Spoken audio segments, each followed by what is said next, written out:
I'm gonna read the poem of one of the most famous Hungarian poets. Poem was written during Second World War when Hungary was in under heavy bombardment, and actually this writer was sitting in a death camp. So he wrote this poem about the love of motherland and the importance of peace during wartime. Sometime soon he was executed in this death camp. What else to say? Well, in the poem he makes a comparison between people who just let's say the enemy, who sees the country as just a target, and the author cannot know how does the enemy understands the country, which is to him just the motherland.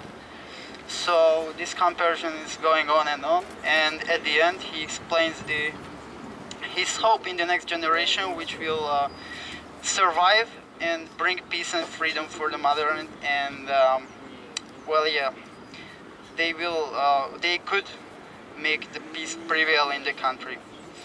So, Radnóti Miklós, nem tudhatom. Nem tudhatom, hogy másnak tájék mit jelent.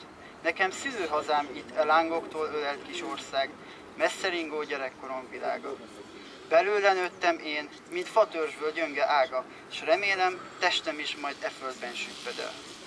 Itthon vagyok, s ha néha lábamhoz térdel egy-egy bokor, nevét is, virágát is tudom. S tudom, merre mennek, kik mennek az úton. És tudom, hogy mit jelenthet egy nyári alkonyon a házfalakról csorgó vörös fájdalom. Ki gépen száll fölébe, annak térképe táj, és nem tudja, hol lakott itt Vörösmarty Mihály. Annak mit rejt e térkép?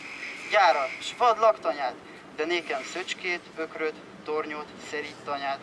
Az gyárat lát alácsön és szántóföldeket, míg én dolgozót is, ki dolgáért remeg, erdőt, füttyös gyümölcsöst, szőlőt és sírokat. A sírok közt anyókát, ki halkan sírogat. És mi föntről pusztítandó vasút vagy gyárüzem, az bakterház, és a bakter előtte áll, s üzen. Piros zászló kezében, körötte sok gyerek, s a gyárak udvarában komondor hempereg. És ott a park, a régi szerelmek lábnyoma, a csókok íze számban, hol méz, hol áfonya, és az iskolába menvén, a járda peremén, hogy ne feleljek aznap, kőre léptem én. Ím itt e kő, de föntről e kő se látható. Nincs műszer, mellyel mindez jól megmutatható. Hisz bűnösök vagyunk mi, akár a többi nép, és tudjuk, miben vétkeztünk, mikor, hol, miképp. De élnek itt dolgozók, költők is, bűntelen, és csecsszopók, akikben megnő az értelem, világít bennük, őrzik, sötét pincékbe bújva, míg jelt nem ír hozzánk úgy